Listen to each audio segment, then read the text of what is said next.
So నేను చావను బ్రతుకుతాను part 6. So దేవుడు మనకు చాలా సంగతులు బయలుపరిచాడు. మాకు ఎలా ఏమన్నా ఉంటే part 1, part 2, part 3, part 4, part 5లా చూసుకోవచ్చు, ఎవరైనా ఏమైనా మిస్ అయి ఉంటే. సో ఈ యొక్క వాక్యము నేను చావను బ్రతుకుతాను, సో దేవుడు మనకు కళ్ళకు కట్టినట్టు చూపించాడు. సో రెండో రాకడ ఎప్పుడు వస్తుంది అంటే, రెండో రాకడ సమయంలో ఏ శరీరము ఎత్తబడుతుంది, ఏ శరీరము ఎత్తబడదు, మరణం అంటే ఏంటిది, రెండో మరణం అంటే ఏంటిది, మొదటి మరణం అంటే ఏంటిది, సో ఏ శరీరాలు ఎలా వెళ్తారు, సో అవన్నీ కూడా దేవుడు మనకు చూపించాడు. సో ఎప్పుడైతే మన ఆత్మ పరలోకానికి వెళ్ళకుండా నరకానికి వెళ్తుందో అదే నిజమైన మరణము. మన ఆత్మ ఎప్పుడైతే పరలోకానికి వెళ్తుందో అది నిజమైన జీవము. సో మనందరికీ ఆ నిత్య జీవం ఇవ్వడానికే యేసు ప్రభు వారు వచ్చారు భూలోకానికి. చూద్దాము. 1 కొరింథీయులకు రాసిన 15వ అధ్యాయం 47వ వచనం. మొదటి మనుషుడు భూ సంబంధి అయి మంటి నుండి పుట్టినవాడు. సో బైబిల్ ప్రకారం మొదటి మనిషి ఆదాము. ఆ ఆదాము భూ సంబంధి అయిన మంటి నుండి పుట్టివాడు, అంటే మట్టి నుండి పుట్టాడు, అంటే మట్టితోటి దేవుడు తన స్వరూపంతో తయారు చేసుకుంటాడు. సో రెండవ మనుషుడు పరలోకం నుండి వచ్చినవాడు. సో చూసారా, రెండో మనిషి ఎవరు? ఆదాము మొదటి మనిషి అయితే రెండో మనిషి ఇక్కడ పరలోకం నుంచి వచ్చింది యేసు ప్రభు వారు. సో ఆయన ఎక్కడి నుంచి వచ్చాడు? పరలోక సంబంధం నుండి వచ్చాడు, పరలోకం నుండి వచ్చాడు. మొదటి మనుషుడేమో భూ సంబంధి అయిన మంటి నుండి పుట్టినవాడు, రెండో మనుషుడేమో పరలోకం నుండి వచ్చినవాడు.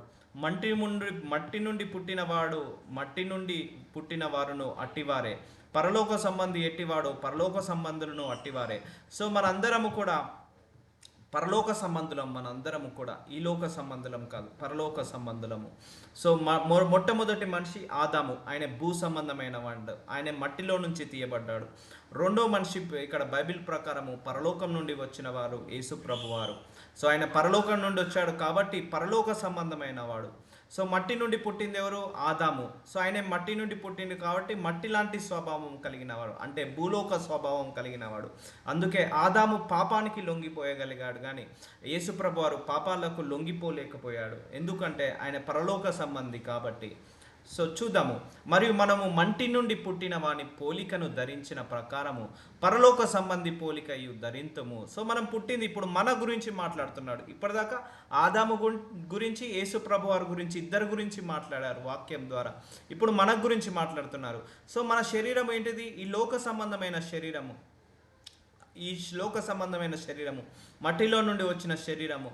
సో మనము ఈ లోక సంబంధమైన శరీరాన్ని ధరించుకున్నాము, కానీ మన పోలిక ఎలా ఉండాలి? పరలోక సంబంధమైన పోలికను ధరింతుము. సో పరలోక సంబంధమైన పోలిక అంటే మన శరీరము ఆదాము లాంటి శరీరమే, కానీ పోలిక మాత్రము ఎవరి పోలిక? యేసయ్య పోలిక, యేసయ్య స్వభావము, యేసయ్య లక్షణాలతో నిండుకోవాలని చెప్తున్నాడు వాక్యం.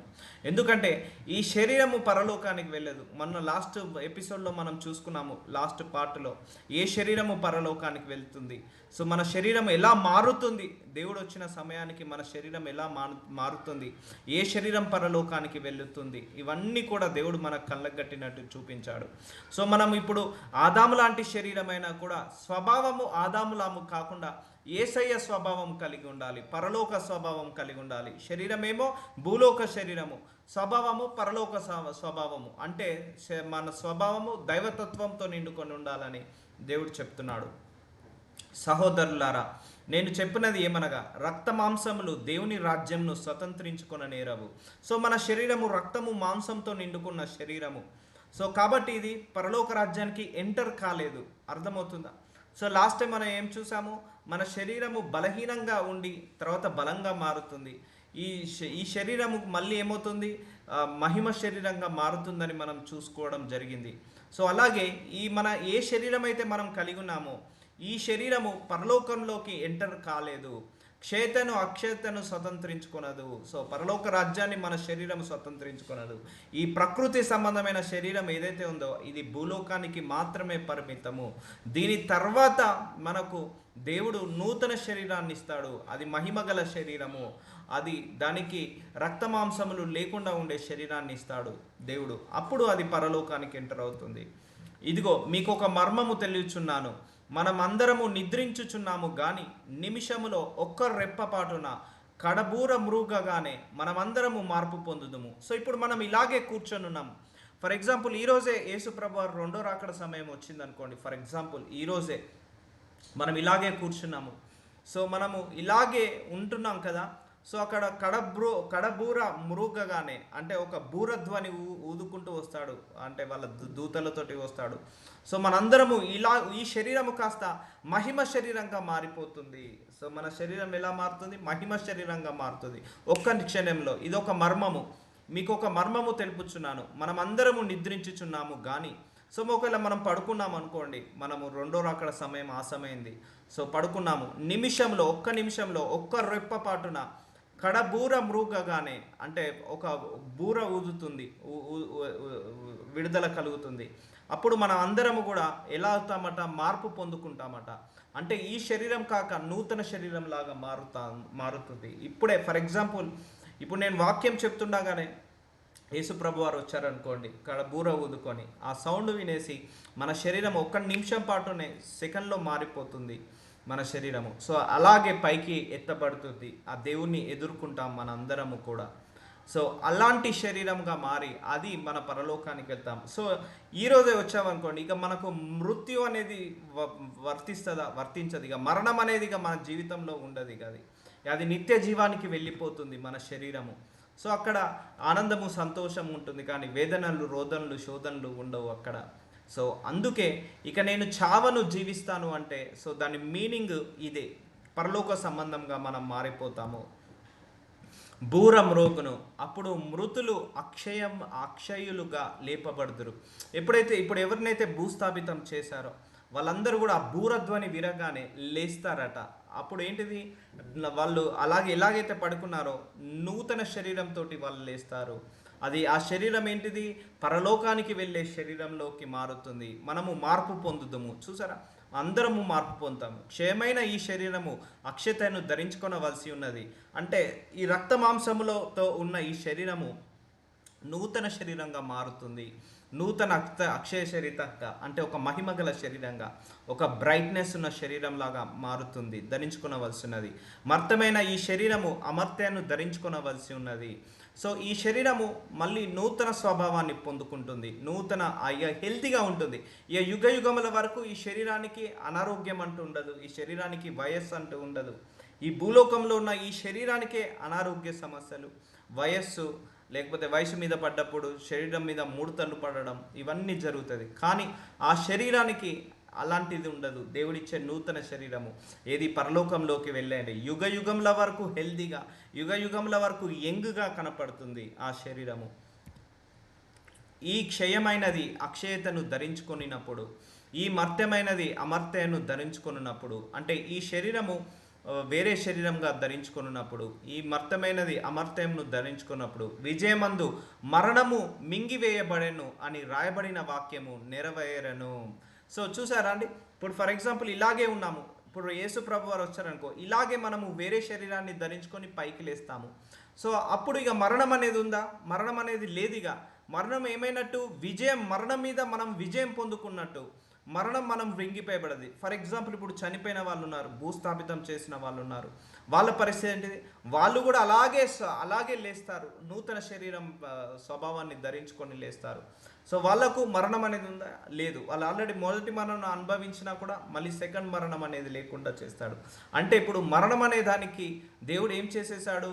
మనకు విజయాన్ని ఇచ్చాడు. ఆ మరణం అనే ఆఖరి శత్రు మీద మనకు దేవుడు విజయాన్ని ఇచ్చాడు. కాబట్టి ఈ వాక్యము నెరవేరెను. ఓ మరణమా, నీ విజయం ఎక్కడ? ఓ మరణమా, నీ ముళ్ళు ఎక్కడ? ఈ మరణానికి మన మీద విజయం లేదు. ఆ మరణం అనే ముళ్ళుని దేవుడు ఏం చేశాడు? విరిచి వేసేసాడు. సో ఇది ఇక నేను చావను బ్రతుకుతాను. సో ఇప్పుడు అర్థమైందా? ఏది చావు, ఏది నిజమైన మరణము మనిషికి అనేది ఇప్పుడు తెలుసాను. ఎప్పుడైతే ఆ నరహంతకులు, వ్యభిచారులు, ఆ తాగుబోతులు, లేకపోతే ఆ విగ్రహారాధికులు ఎప్పుడైతే అగ్ని గంధకంలో వేయబడతారో అది నిజమైన రెండో మరణం అని దేవుడు చూపించాడు.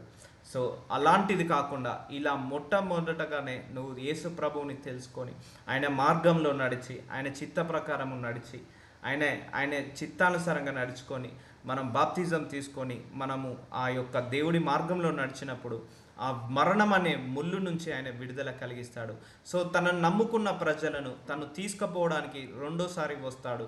అప్పుడు ఇక ఇప్పుడు ఈ భూలోకంలో ఎవరైతే నివసిస్తున్నారో, ఆయన నమ్ముకొని ఆయన నిరీక్షణ కోసం చూస్తున్నారో వాళ్ళందరూ కూడా ఎత్తబడతారు. కాబట్టి ఇక వాళ్ళకు మరణం అనేది ఉండదు. అందుకే మరణమా నీ విజయం ఎక్కడ, మరణమా నీ ముల్లెక్కడ, ఇక మరణం అనేది వాళ్ళను ఆపివేయదు, మరణం అనేది వాళ్ళను మింగివేయదు, మరణం అనేది వాళ్ళకు అనుగ్రహించబడదు. ఆ సమయంలో మరణపు ముళ్ళు పాపము, పాపము కన్నా బలము ధర్మశాస్త్రమే. ఆయనను మన ప్రభు అయిన యేసుక్రీస్తు మూలంగా మనకు జయము అనుగ్రహించుచున్న, చూసారా, యేసు ప్రభువారి వల్ల మనకి ఇప్పుడు ఏం దక్కింది?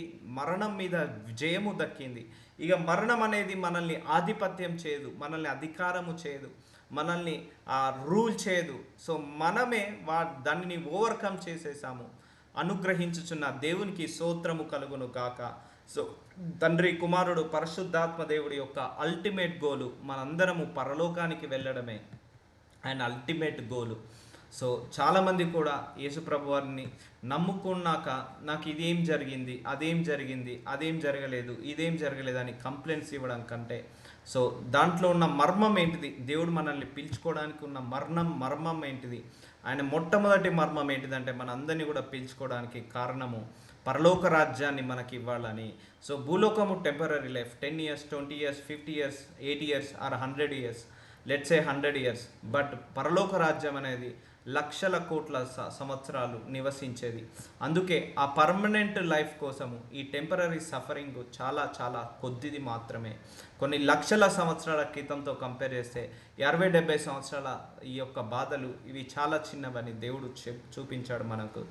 కాబట్టి మనం క్రీస్తుతో నడుస్తున్నాము. కాబట్టి మనకు ఏ కష్టం వచ్చినా, ఏ బాధ వచ్చినా, ఏ చింత వచ్చినా, ఏ విచారణ వచ్చినా కూడా అది ఏం చేస్తుందంటే మనల్ని దేవుడికి దగ్గరగా చేస్తుంది. అదే నిత్య జీవానికి దగ్గరగా చేస్తుంది.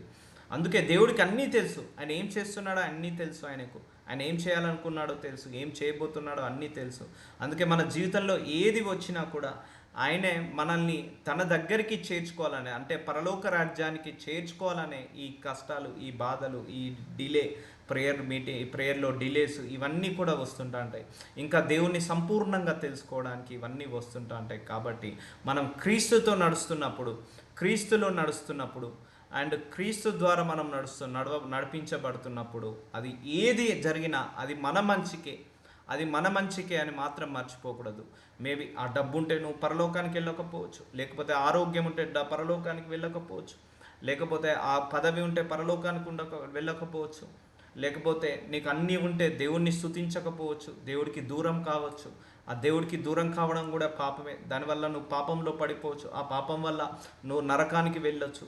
సో క్రీస్తుతో నడుస్తున్నప్పుడు ఏది ఉన్నా ఏది లేకపోయినా సో అది కేవలము నీ మంచికి అని మాత్రం ఎప్పుడు కూడా మర్చిపోకూడదు, మన మంచికి అని మాత్రం ఎప్పుడు మర్చిపోకూడదు. సో దేవునికి స్తోత్రము కలుగును గాక. కాగా నా ప్రియ సహోదరులారా, మీ ప్రయాసం ప్రభువునందు వ్యర్థము కాదని ఎరిగి, సో ఈ కష్టాలు, ఈ బాధలు పడుతున్నాం, ప్రార్థన చేసుకుంటున్నాం, కొన్ని వస్తున్నాయి, కొన్ని రావట్లేదు, కానీ ఇదన్నీ ఏవి కూడా వ్యర్థము కాదు. సో అందుకే చెప్పాను కదా, మన కష్టం వెనుక దేవుడికి పెద్ద ప్రణాళిక ఉంది, మన నష్టం వెనుక దేవుడికి పెద్ద ప్రణాళిక ఉంది, మన బాధల వెనుక, మన డిలే వెనుక దేవుడికి పెద్ద ప్రణాళిక ఉంది. ఆ ప్రణాళిక వల్లనే మనము దేవుడి వైపు మళ్లించబడుతున్నాము. ఆ ప్రణాళిక ఏంటిదంటే మనము పరలోక రాజ్యానికి 10,000 మెట్లయితే ఒక్కొక్క మెట్టు మనం దేవుడి దగ్గరికి వెళ్ళగలుగుతున్నాము. స్థిరులను కదలని వారును ప్రభు కార్యాభివృద్ధి అందు ఎప్పటికీ ఆసక్తులై ఉండుడి. సో ప్రభు గురించి ఆసక్తి కలిగి బైబిల్ చదువుకోవడం, ప్రార్థించుకోవడం, ఆరాధించడం, స్తుతించడం, ఈ విషయంలో ఆసక్తిగా ఉండండి. కానీ ఇంకా ఈ లోక సంబంధమైన విషయాల మీద ఆసక్తి కలిగి ఉండకండి. ప్రసంగి 7:14 సుఖదినమందు సుఖముగా ఉండుము, ఆపద్దినమందు యోచించుము. తాము చనిపోయిన తర్వాత జరిగిన దానిని నరులు తెలుసుకున్నట్లు దేవుడు సుఖ దుఃఖములను జతపరిచి ఉన్నాడు. సో జీవితాంతం సుఖం ఉంటే కష్టం విలువ తెలియదు, జీవితాంతం కష్టం ఉంటే సుఖం విలువ తెలియదు.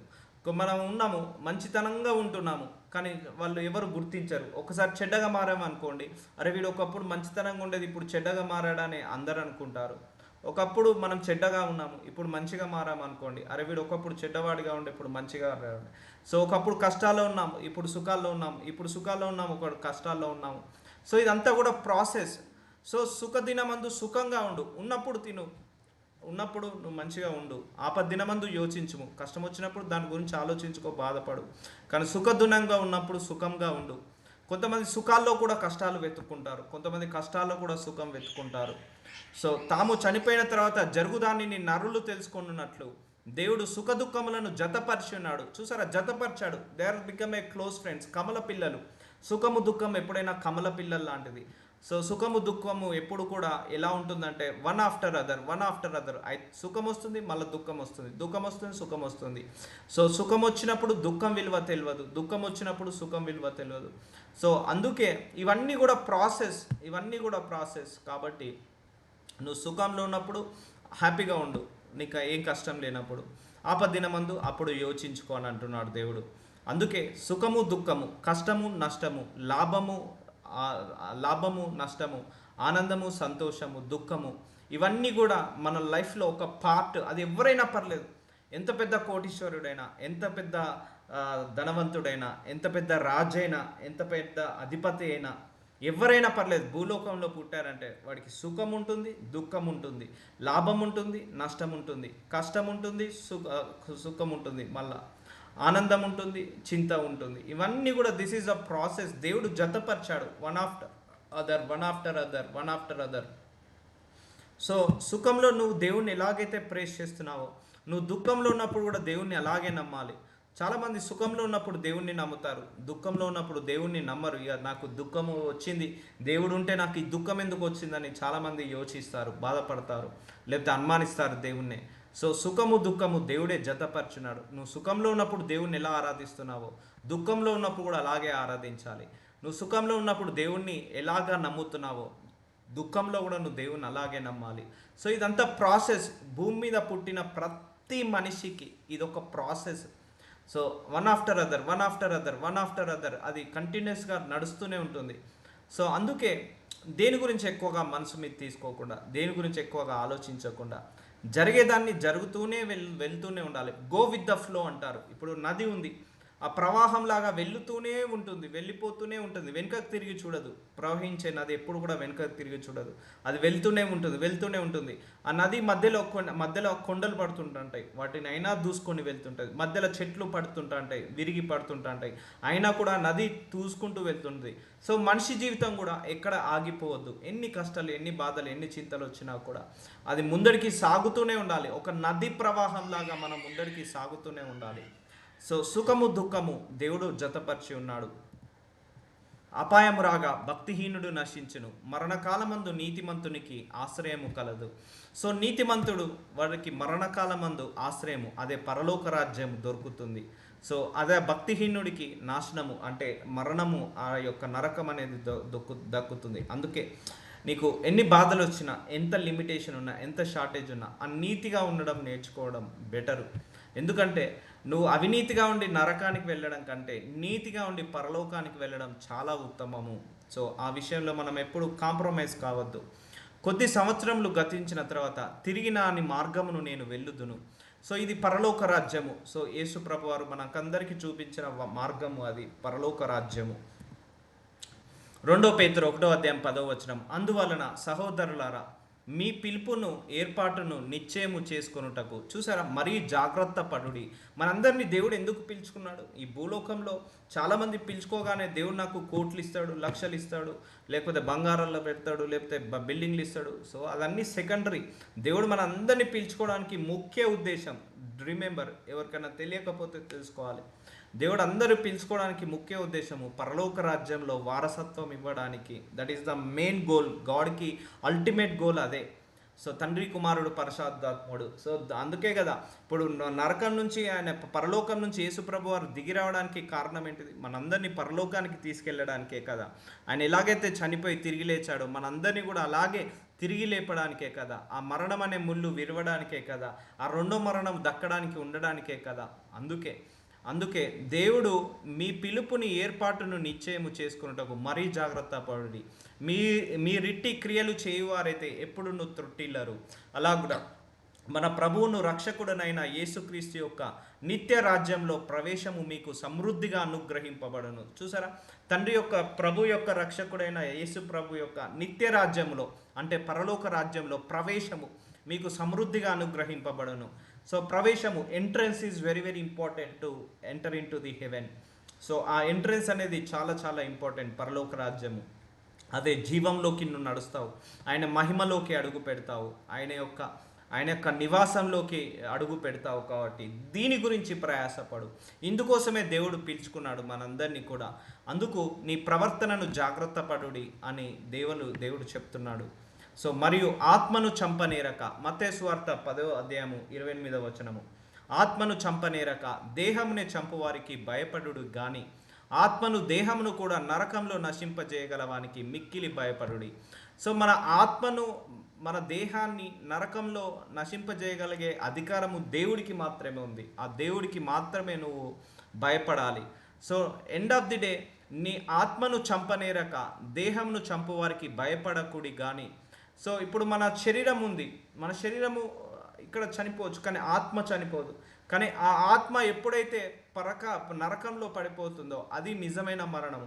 సో అధికారం ఎవరికి ఉంది? దేవుడికి ఉంది. ఆ దేవుడికి మాత్రమే నువ్వు భయపడు.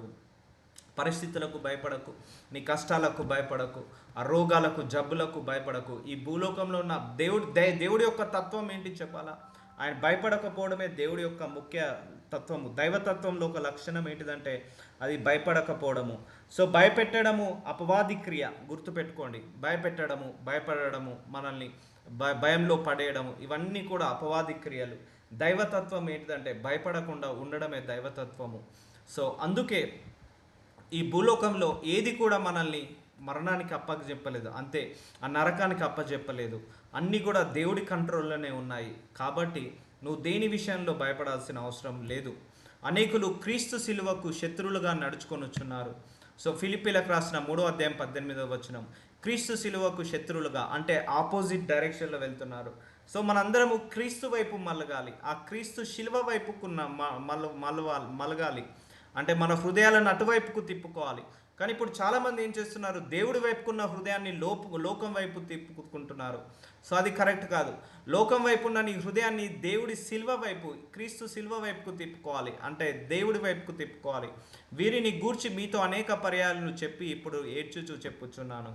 సో నీ యొక్క మనస్సు, నీ ఆలోచనలన్నీ కూడా దేవుడి వైపుకు తిప్పాలి. అంటే ఈ లోకం వైపు, లోక సంబంధమైన వాటి మీద మనసు పెట్టకుండా పరలోక సంబంధమైన వాటి మీద మనసు పెట్టుకోమని దేవుడు చెప్తున్నాడు.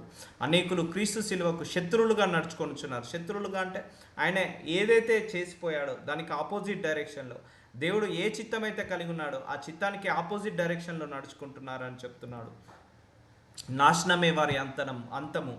సో నాశనమే వారి అంతం అంటే ఏంటిది? క్రీస్తుకు వ్యతిరేకంగా నడిచే వాళ్ళందరూ కూడా నాశనమే వారి అంతము. అంటే ఆ మరణము, ఆ రెండో మరణము చూసారా, అదే వారి అంతము. వారి కడిపే వారి దేవుడు. సో చాలామంది పుట్టకుటి కోసము ఎన్నో మోసాలు, ఎన్నో అక్రమాలు, అంటే దేవుడు అంటే భయం లేకుండా వాళ్ళు డైలీ లగ్జరీ లైఫ్ కోసం, డైలీ పూట గడపడానికి కోసము, లేకపోతే వాళ్ళు నిత్యముగా వాళ్ళు బ్రతకడానికి అనేకులను హింసించి వాళ్ళ పుట్ట నింపుకోవడానికి అనేకులను బాధపట్టి, సో అలాంటి వారు తాము సిగ్గుపడవలసిన సంగతుల యందు అతిశయపడుచున్నారు. భూ సంబంధమైన వాటి అందే మనస్సు నుంచుకొనుచున్నారు. సో మనందరం పరలోక సంబంధులము. సో చాలామందికి వాళ్ళ గడిపే వాళ్ళ దేవుడు, అంటే వాళ్ళ మనీయే వాళ్ళకు దేవుడు, అంటే వాళ్ళ జీతాలు, లేకపోతే వాళ్ళ ధన సంపాదన, ఇదే వాళ్ళకు దేవుళ్ళలాగా చూస్తారు. కానీ వాళ్ళందరూ కూడా సిగ్గుపడే రోజు ఒకటి వస్తుందని దేవుడు చూపిస్తున్నాడు. సో భూ సంబంధమైన వాటి అందే మనస్సు నుంచుచున్నారు. సో మనం పరలోక సంబంధమైనవి కాబట్టి పరలోక సంబంధమైన వాటి మీద మనసు పెట్టుకున్నప్పుడు భూలోక సంబంధమైన వాటి మీద ఏది చేయాలో ఆయన చేస్తాడు. నేను అందుకే చాలా సందర్భాలు చెప్పాను. కష్టం వచ్చిందా, స్పెండ్ టైం విత్ గాడ్. బాధ వచ్చిందా, spend time with God. And ప్రార్థనకు జవాబు రావట్లేదా, దేవుడితో సమయాన్ని గడుపు. సో ఇదే, నువ్వు భూలోక సంబంధమైన వాటి మీద ఆలోచించి మనసు పెట్టుకున్నంత మాత్రాన అది మనకు దక్కదు. సో కాబట్టి మన పౌరస్థితి పరలోకమందున్నది. చూడండి, మన పౌరస్థితి పరలోకమందున్నది అంటే పర్మనెంట్ సిటిజన్ మనదంతా పరలోకము. అక్కడ నుండి ప్రభు అయిన యేసుక్రీస్తును రక్షకుని నిమిత్తము కనిపెట్టుకొని ఉన్నాము. సమస్తమును తనకు లోపరుచుకున్న జాలిన శక్తిని బట్టి ఆయన మన దీన శరీరమును తన మహిమ గల శరీరమును సమరూపము గల దానిగా మార్చును. చూసారా, మన శరీరాన్ని మహిమ శరీరంగా మారుస్తాడు దేవుడు. మన పరిస్థితి పరలోకమందున్నది. సో అక్కడికి వెళ్ళాలంటే ఈ శరీరము సెట్ కాదు. అక్కడికి వెళ్ళాలంటే అందులోకి ప్రవేశించలేదు. కాబట్టి మనము దేవుడి యందు నిరీక్షణ కలిగి ఆ దేవుళ్ళలో నింపుకొని, అందుకే చెప్పాను కదా మొన్న, నీ కష్టము, నీ బాధలు, మన చింతలు ఇవన్నీ కూడా ఆయన స్వభావంలోకి మారుస్తాయి. ఆయనకి ఇంకా దగ్గరయ్యేలాగా చేస్తాయి. ఆయన నిన్ను ఇంకా లోతుగా తెలుసుకునేలాగా చేస్తాయి అని మనం చాలా సందర్భాల్లో చెప్పుకున్నాము. దేవుని ఆజ్ఞలను యేసుగూర్చిన విశ్వాసమును గైకొనుచున్న పరిశుద్ధుల ఓర్పు ఇందులో కనబడును. ప్రకటన గ్రంథము 14:12 దేవుని ఆజ్ఞలను యేసుగూర్చిన విశ్వాసమును. సో దేవుడి యొక్క ఆజ్ఞలు ఏంటిదో అవి నేర్చుకొని అవన్నీ కూడా నువ్వు చేస్తున్నప్పుడు నీవు ఎలా అవుతానంటే పరిశుద్ధులకు ఓర్పు ఇందులో కనబడును. సో అంతటా ఇప్పటి నుండి ప్రభువునందు మృతులు ధన్యులని రాయుమని పరలోకం నుండి ఒక స్వరము చెప్పగా వింటిని. చూసారా, క్రీస్తునందు నువ్వు నడుస్తున్నప్పుడు నీ శ్రమలు నీ మంచికే, నీ కష్టాలు నీ మంచికే, నీ ప్రార్థనకు జవాబు రాకపోవడం నీ మంచికే, నీ బాధలు నీ మంచికే. ఇవన్నీ కూడా పరలోకం వైపు మళ్లించేలాగా చేస్తున్నాయి. ఇవన్నీ కూడా మనల్ని నిత్య జీవానికి వారసులుగా చేస్తున్నాయి. సో ప్రభునందు మృతి నొందిన అంటే ఇక్కడ ప్రభునందు మృతి పొందడం అంటే దేవుడి యందు నిద్రించడం. ఇక్కడ మృతులు ధన్యులని రాయమని పరలోకం నుండి ఒక స్వరము చెప్పగా వింటిని. నిజమే, వారు తమ ప్రయాసములు మాని విశ్రాంతి పొందుదురు, వారి క్రియలు వారి వెంట పోవునని ఆత్మ చెప్పుచున్నాడు. ఇప్పుడు అంతే కదా, ఇప్పుడు ఎవరైనా మరణిస్తే మనం దేవుడి యందు నిద్రపోతున్నారు. అందుకే రెస్ట్ ఇన్ పీస్ అంటారు. So his soul may his soul rest in peace అంటారు. అతని ఆత్మ విశ్రాంతి పొందును గాక అంటారు. సో అందుకే అక్కడ పరలోకంలో ఒక దూత రాస్తుందట, ఎవరైతే ప్రభువునందు ఉండి నిద్రిస్తారో అంటే దేవుణ్ణి తెలుసుకొని నిద్రిస్తారో వాళ్ళందరి ఆత్మ కూడా ఏంటిది ప్రశాంతతలోకి వెళ్తుంది అని అంటుంది. సో అప్పుడు ఏమవుతుంది, వాళ్ళకు జీవము వస్తుంది అన్నట్టు, నిత్య జీవం వస్తుందంటూ. ఇక వాళ్ళకు మరణం అనేది ఉంటుందా? ఉండదు. సో ఎప్పుడు కూడా జీవిస్తూనే ఉంటారు యుగ యుగంల వరకు. నేను మొదటివాడను కడపటివాడను జీవించువాడను మృతుడనైతిని గాని ఇదిగో యుగ యుగంలో సజీవుడనై ఉన్నాను. సో ఇప్పుడు ఎలాగైతే ఇప్పుడు మరణించున్నారో వాళ్ళు కూడా యుగ యుగంలకు సజీవుడై ఉన్నాడు. ఇవంతా దేవుడు మన కోసం చేసి చూపించాడు. యేసు ప్రభు వారు ఆయన ఎలాగైతే మరణాన్ని పొందాడో అలాగే తిరిగి లేచాడు. సో అలాగే మనల్ని కూడా తిరిగి లేపుతాడు. సో యుగ యుగంల వరకు ఆయన సజీవుడై ఉన్నాడు అంటే ఆయనకు మరణం అనేది లేదు ఇక. సో అందుకే మనకు కూడా ఇక మరణం అనేది ఉండదు. ఆయన సజీవుడు కాబట్టి మనల్ని కూడా యుగ యుగంల వరకు సజీవుడుగా నిలబెడతాడు.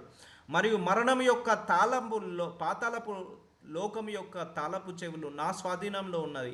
సో ఇప్పుడు పాతాళం అంటే నరకం యొక్క ఆధీనము ఎవరి చేతిలో ఉంది? యేసుప్రభు వారి చేతిలో ఉంది. అక్కడ తాళపు చెవులు నా స్వాధీనంలో ఉన్నది. ఇప్పుడు యేసుప్రభు వారు మరణించిన తర్వాత 3వ రోజుకు లేస్తాడు. ఆ 2 రోజులు ఏం చేస్తాడు తెలుసా? చాలామందికి తెలియదు.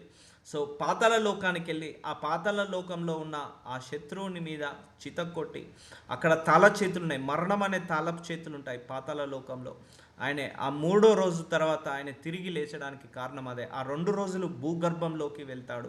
ఆ పాతాళ లోకానికి వెళ్ళి అక్కడ మరణం యొక్క తాళపు చేతులు హ్యాండ్ ఓవర్ చేసుకుంటాడు. అందుకే శుక్రవారం చనిపోయి మళ్ళీ ఆదివారం నాడు లేస్తాడు కదా ఆయనే.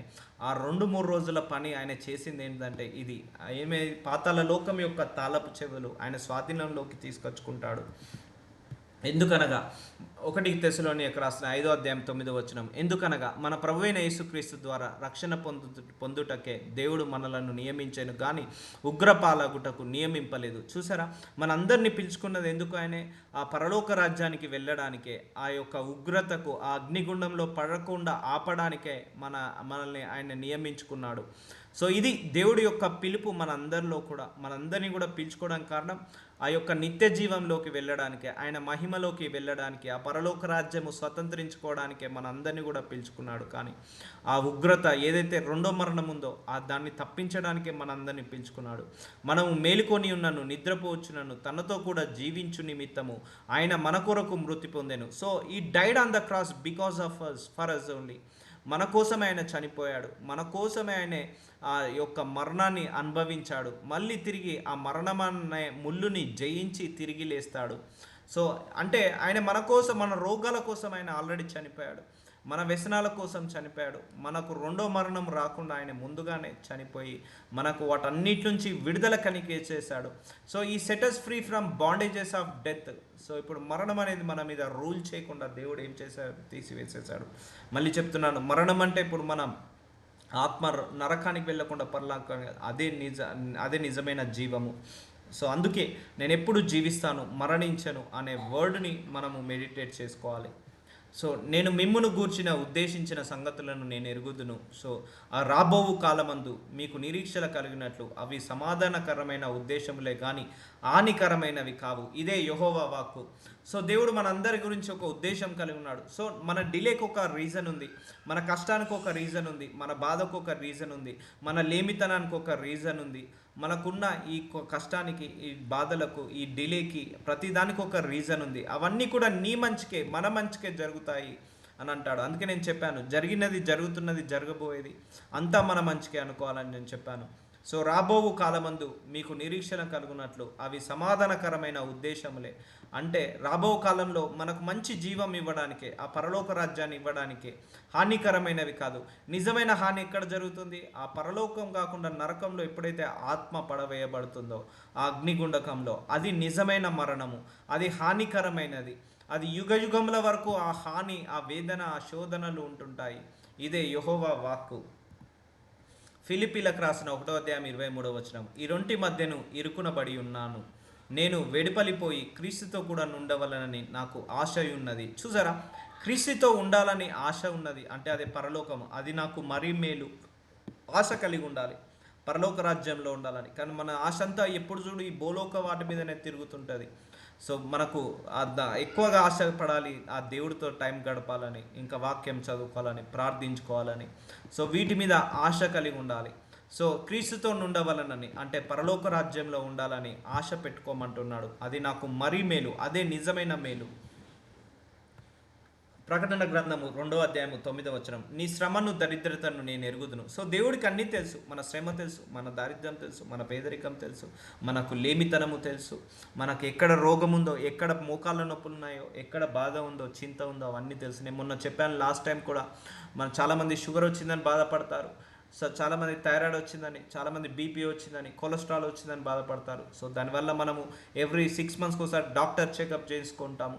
సో ఏంటి, డైట్ కంట్రోల్గా తీసుకుంటాము, టైంకి తింటాము, టైంకి పడుకుంటాము, మంచి క్వాలిటీ డైట్ తీసుకుంటాము, మంచి ప్రోటీన్ ఫుడ్ తీసుకుంటాము. సో చెప్పాను కదా, సో దేవుడు ఒక హెల్త్ ఇష్యూ పెట్టాడంటే ఆ హెల్త్ ఇష్యూ వల్ల మరణానికి కాదు, ఆయుష్ పెంచుతాడని చెప్పాను.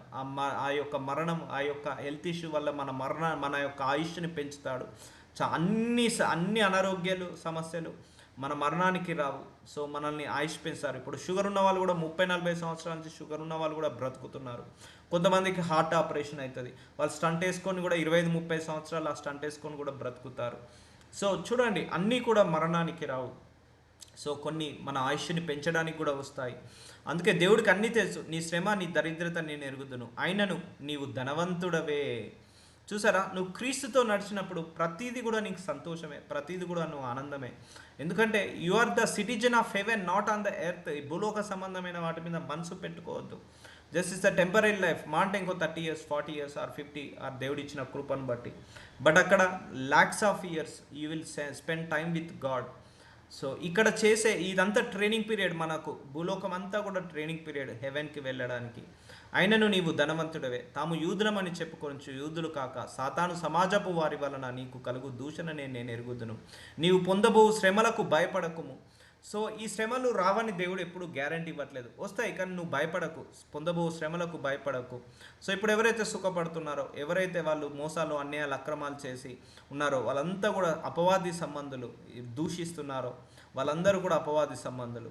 సో నీవు పొందబో శ్రమలకు భయపడకు. అందుకే ఈ శ్రమల నుంచి దేవుడు మనల్ని తప్పించి ఏం చేస్తాడు, పరలోక రాజ్యాన్ని ఇస్తాడు. అప్పుడు ఇక్కడ ఎవరైతే మనల్ని దూషిస్తున్నారో, ఎవరైతే మనల్ని ద్వేషిస్తున్నారో, ఎవరైతే మనల్ని హింసలు పెడుతున్నారో వాళ్ళందరూ కూడా త్వరలో వాళ్ళు సిగ్గుపడతారు. సో ఈ నిత్య జీవ వారసం మేము పొందుకోలేకపోయామే అని బాధపడతారు. సో ఇప్పుడు వస్తున్న ఈ శ్రమలకు భయపడకము. ఇదిగో మీరు శోధింపబడినట్లు అపవాది మీలో కొందరిని చెరలో వేయింపబడుతున్నాడు. 10 దినములు శ్రమ కలుగును. సో కొన్ని రోజులే మనకు ఈ శ్రమలు పోరాటాలు ఉంటాయి. మరణం వరకు నమ్మకముగా ఉండము, నేను నీకు జీవ కిరీటం ఇచ్చేదను. సో మనందరం కూడా నమ్మకంగా ఉండాలి. అంటే అదే నీతిగా, అదే పరిశుద్ధతగా. చాలామందికి డబ్బు ఇస్తేనే దేవుని పూజిస్తా, లేకపోతే ఇవ్వకపోతే పూజించను, లేకపోతే నన్ను ఆశీర్వదిస్తేనే దేవుని వెంబడిస్తా, ఆశీర్వదించకపోతే దేవుడిని వెంబడించను. దేవుడు అదే అంటాడు, నువ్వు మరణం వరకు, చివరి క్షణం వరకు నువ్వు నాకు తోడుగా ఉండు, నాకు నమ్మకముగా ఉండు, నేను నీకు జీవ కిరీటం ఇచ్చేదను. అదే పరలోకము, పరలోక రాజ్యమే జీవ కిరీటము. సో కొంతవరకు శ్రమలు కలుగుతాయి. ఎన్ని దినములు? 10 దినములు. సో ఇక్కడ 10 దినములు అంటే దేవుడి దృష్టికి వేరే క్యాల్కులేషన్స్ ఉంటుంది. కొన్ని డేస్, కొన్ని ఇయర్స్, కొన్ని మంత్స్ ఉండొచ్చు. సో దాని తర్వాత మనకు జీవ కిరీటాన్ని ఇప్పిస్తాడు దేవుడు. అందుకే ఏది ఉన్నా కూడా నువ్వు క్రీస్తుతో నడుస్తున్నప్పుడు, ఏ కష్టం వచ్చినా, ఏ బాధ వచ్చినా కూడా, ఏ చింత, ఏ విచారణ వచ్చినా కూడా నువ్వు దేవుడితో నడుస్తున్నావు అనిపిస్తుంది. అరే ప్రార్థన చేసుకుంటున్నామే, బైబిల్ చదువుకుంటున్నామే, అయినా కూడా ఎందుకు ఈ కష్టాలు? అవన్నీ కూడా మనల్ని నిత్య జీవానికి నడిపించడానికే, ఈ జీవ కిరీటము ఇవ్వడానికే. అయినా కూడా ఆ కష్టంలో కూడా దేవుణ్ణి వదలకుండా, ఆ బాధలో కూడా దేవుణ్ణి వదలకుండా, ఆ ప్రార్థనకు జవాబు రావట్లేదని దేవుణ్ణి వదలకుండా, ఆ శోధనలో కూడా మనం దేవుని వదలకుండా ఉన్నప్పుడు, అప్పుడు దేవుడు మనకేమిస్తా అంటున్నాడు? జీవ కిరీటం. నమ్మకంగా ఉండు, చివరి క్షణం వరకు కూడా నమ్మకంగా ఉండు, నా మీద నమ్మకం పెట్టుకో, నీకు నిత్య జీవాన్ని వారసులుగా చేస్తాను. అందుకే ఈ టెంపరీలో నీకు ఒక ఆశీర్వాదం రాలేదని నువ్వు దేవుణ్ణి వదిలేసుకోవద్దు. గుర్తుపెట్టుకోండి, చాలామంది అదే మిస్టేక్ చేస్తున్నారు. సో ఇక్కడ దేవుడు ఏం ఆశీర్వదించట్లేదని వేరే వాళ్ళను అనుసరించడం, వేరే పద్ధతులను, వేరే సాంప్రదాయాలను అనుసరించడం జరుగుతుంది. సో అలా కాదు. ఈ టెంపరీ ఆశీర్వాదం కోసం ఆ పర్మనెంట్ సిటిజన్ని పోగొట్టుకోవద్దు, అదే ఆ జీవ కిరీటాన్ని పోగొట్టుకోవద్దు. భూమి నలుదిశల నుండి జనములను లెక్కకు సముద్రపు ఇసుకకు వలె ఉన్న గోగు మాగోరను వారిని మోసపరచు వారి యుద్ధమునకు పోగు చేయటకై వాడు బయలుదేరెను. వారు భూమి అందంతటా వ్యాపించి పరిశుద్ధుల శిబిరమును, ప్రియమైన పట్టణమును ముట్టడి వేగా పరలోకంలో నుండి అగ్ని దిగి వచ్చి వారిని దహించెను. వారిని మోసపరిచిన అపవాది అగ్ని గంధకముల గల గుండములో పడవేయబడేను. చూసారా, అపవాది మనుషులను మోసపెట్టడానికి వస్తున్నాడు. కానీ మనం అపవాది తంత్రంలో పడకుండా, అపవాది క్రియలో పడకుండా ఉన్నప్పుడు అపవాదిని దేవుడు ఏం చేశాడట? అగ్ని గంధకము, ఇదే 2వ మరణంలో వేయబడెను. అచ్చట క్రూర మృగమును, అబద్ధ ప్రవక్త ఉన్నారు, వారు యుగ యుగములు రాత్రింబగలు బాధింపబడుదురు. సో అది 2వ మరణంకి అప్పగించబడిన వాళ్ళు యుగ యుగములు రాత్రింబగలు ఇలా బాధపడుతుంటా అంటారు. మరియు ధవలమైన మహాసింహాసనమును, దాని అందు ఆసీనుడై ఉన్న ఒకనిని చూచి తిని, భూమి ఆకాశంలో ఆయన సముఖం నుండి పారిపోయాను, వాటి నిలువ చోట కనబడకపోయాను. చూసారా, ఇదంతా కూడా రాబోయే కాలంలో జరిగేది, పరలోకంలో జరిగేది ఇదంతా కూడా. సో మహిమ సింహాసనం మీద ఒక మహిమ గల వ్యక్తి అంటే యేసు ప్రభు వారు కూర్చున్నాడు. సో భూమి ఆకాశంలో కూడా ఏమయ్యాయట? పారిపోయాయట. అంటే భూమికి ఆకాశానికి కూడా ఎక్స్పైరీ డేట్ ఉంది. సో ఇక ఈ భూమి ఆకాశం ఉండదు, నిలువ చోటు కనబడకపోయాను. మరి గొప్పవారేమి, కొద్దివారేమి, మృతులైన వారందరూ ఆ సింహాసనం ఎదుట నిలవబడి ఉండుట చూచి తిని. చూసారా, ఇప్పుడు ఇక మనందరికి కూడా ఇక 2వ రాకడ సమయం అయిన తర్వాత ఒక జడ్జిమెంట్ రోజు వస్తుంది. ఆ జడ్జిమెంట్ రోజు ఆ పేదవాళ్ళైనా, ధనవంతులైనా కూడా, గొప్పవారైనా, కొద్దివారైనా, మృతులైన వారందరూ కూడా ఎవరైతే ఆ సింహాసనం మీద కూర్చున్నారో ఆ సింహాసనం ఎదుట నిలవబడి ఉండుట చూచి తిని. ఇదన్నీ ఫ్యూచర్లో జరిగేది. ప్రకటన గ్రంథం అంటే ఫ్యూచర్. అప్పుడు గ్రంథములు విప్పబడేను. సో అప్పుడు ఏంటవుతుంది? గ్రంథములు విప్పబడే అంటే జడ్జిమెంట్ అన్నట్టు. మరియు జీవ గ్రంథము, వేరొక గ్రంథము విప్పబడేను. ఆ గ్రంథములలో ఒక గ్రంథం ఉందట, ఆ గ్రంథం పేరు జీవ గ్రంథము. దిస్ బుక్ ఆఫ్ లైఫ్ అంటారు, దీన్ని బుక్ ఆఫ్ లైఫ్ అంటారు. విప్పబడేను. ఆ గ్రంథములే అందు వ్రాయబడి ఉన్న వాటిని బట్టి తమ తమ క్రియల చొప్పున మృతులు తీర్పు పొందిరి. చూసారా, మనం చేసే ప్రతి క్రియ దేవుడు ఏం చేస్తున్నాడట? లెక్కలు రాస్తున్నాడట. మనం రాసే ప్రతి మాట, మనం నోటుంచి మాట్లాడే ప్రతి మాట, మన క్రియ, మన యొక్క అన్ని పనులు కూడా దేవుడు అక్కడ గ్రంథంలో రాస్తున్నాడట. అవన్నీ కూడా రాస్తున్నాడు. అప్పుడు ఏమైందట? ఆ గ్రంథము విప్పబడిందట.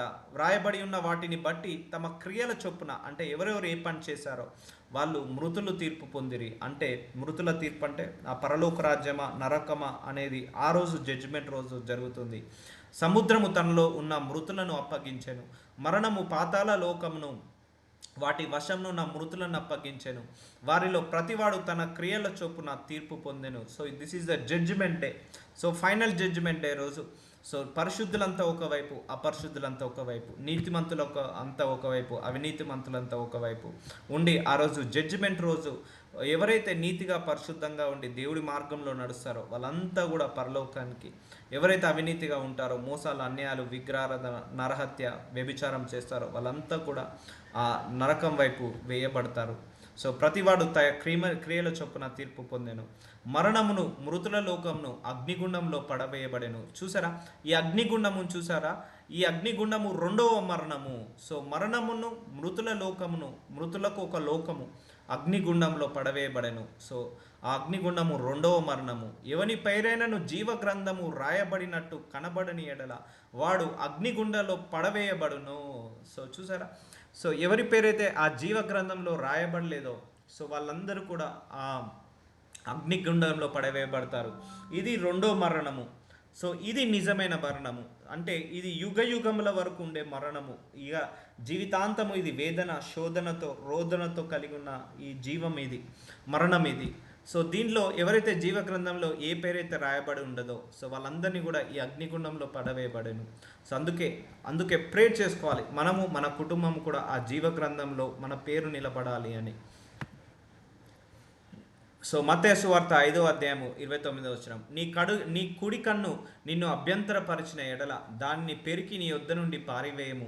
నీ దేహమంతయు నరకంలో పడవేయబడకుండా నీ అవయములలోనొకటి నశించుట నీకు ప్రయోజనకరం కదా. సో దేవుడు కొన్ని మన దగ్గర నుంచి తీసేశాడంటే గుర్తుపెట్టుకోండి, అది మనల్ని నిత్య జీవం వైపు నడిపించాలని. ఒకవేళ నీ కుడి కన్ను కనుక నిన్ను అభ్యంతరపరిస్తే, నిన్ను మోసం చేస్తుంది, లేకపోతే నిన్ను నరకానికి పంపించేలాగా పాపం చేపిస్తుంది అనుకో, నీ కుడి కన్ను ఎగ్జాంపుల్గా, అప్పుడు దేవుడు ఏమంటాడు? ఆ కుడి కన్నును తీసేసే అంటాడు. నీ దేహమంతయు నరకంలో పడవేయబడకుండా ఒక్క అవయమైన నీ అవయంలో ఒకటి నశించుట నీకు ప్రయోజనమే కదా. అంటే నీది ఒకట్లా దేవుడు, నేను చెప్పాను మొన్న, మనం పరలోకానికి వెళ్ళకుండా ఏది అడ్డుగా ఉన్నా కూడా దేవుడు తీసేస్తాడు.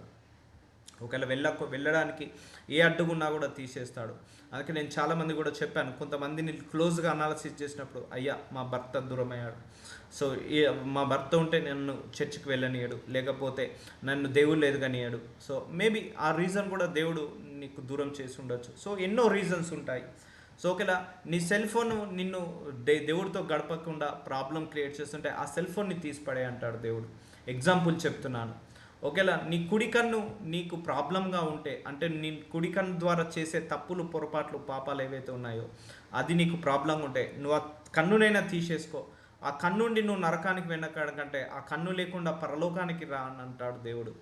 సో అంటే మన వేరు, దేవుడి చిత్తాలు వేరు. మత్తయి సువార్త 5వ అధ్యాయం 30వ వచనము, నీ కుడి చెయ్యి నిన్ను అభ్యంతరపరిచిన ఎడల దాన్ని నరికి నీ యొద్ద నుండి పారవేయము. నీ దేహమంతయు నరకంలో పడకుండా నీ అవయంలో ఒకటి నశించుట నీకు ప్రయోజనకరము కదా. చూసారా, నీ చేతిలో ఒక సెల్ ఫోన్ ఉంది, దానివల్ల నువ్వు టైం స్పెండ్ చేస్తున్నావు, దానివల్ల పాపం చూస్తున్నావు. సో దానివల్ల నువ్వు దేవుడికి సమయాన్ని ఇవ్వలేకపోతున్నావు. అయితే ఆ సెల్ ఫోన్ తీసేసి, ఆ సెల్ ఫోన్ పట్టుకొని నువ్వు టైం స్పెండ్ చేసి నువ్వు నరకానికి వెళ్ళడం కంటే ఆ సెల్ ఫోన్ తీసేసి పరలోకానికి రా అంటాడు.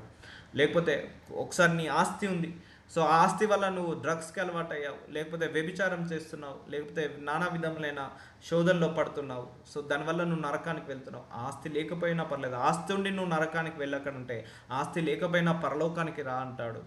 సో నీ కుడి చేయి నిన్ను అభ్యంతరపరిచిన ఎడల, ఒకవేళ నీ కుడి చేయి నీతో పాపం చేపిస్తుంది, సో అభ్యంతరపరిచిన ఎడల పాపం చేపిస్తుంది, సో ఆ కుడి చేయి తీసేసుకొనైనా నువ్వు నరకానికి వెళ్ళకు. మొత్తం శరీరం అంతా బాగుండి నరకానికి వెళ్ళడం కంటే ఆ శరీరంలో ఒక అవయం లేకపోయినా పర్లేదు, నువ్వు పరలోకానికి రా అంటాడు. అంటే కొన్నిసార్లు ఇప్పుడు అర్థమైందా మనకు అనారోగ్య సమస్యలు ఎందుకు పెట్టాడు దేవుడు? అనారోగ్య సమస్యల వల్ల మనం దేవుని ఇంకా వెతుకుతున్నాము. ఆ కష్టాల వల్ల, ఆ లేమితనం వల్ల ఇంకా దేవుణ్ణి వెతుకుతున్నాము, ఇంకా దేవుడి దగ్గరికి వెళ్తున్నాము, సో ఇంకా దేవుల్లో ఎదుగుతున్నాము. అందుకే ప్రతి కష్టం వెనుక ఒక ఉంది. అన్ని సుఖాలు ఉన్నాయి అనుకోండి, పాపంలో పడతాడు మనిషి. సో అన్నీ ఇచ్చాడు అనుకోండి దేవుడు, సో మనిషి దేవుణ్ణే మర్చిపోతాడు, అది మహాపాపము. అందుకే దేవుడు ఎవరో ఒకరికి ఏదో ఒక లోటు, ఏదో ఒక లోపము, ఏదో ఒక ప్రార్థించడానికి ఒక రీజన్ పెడతాడు.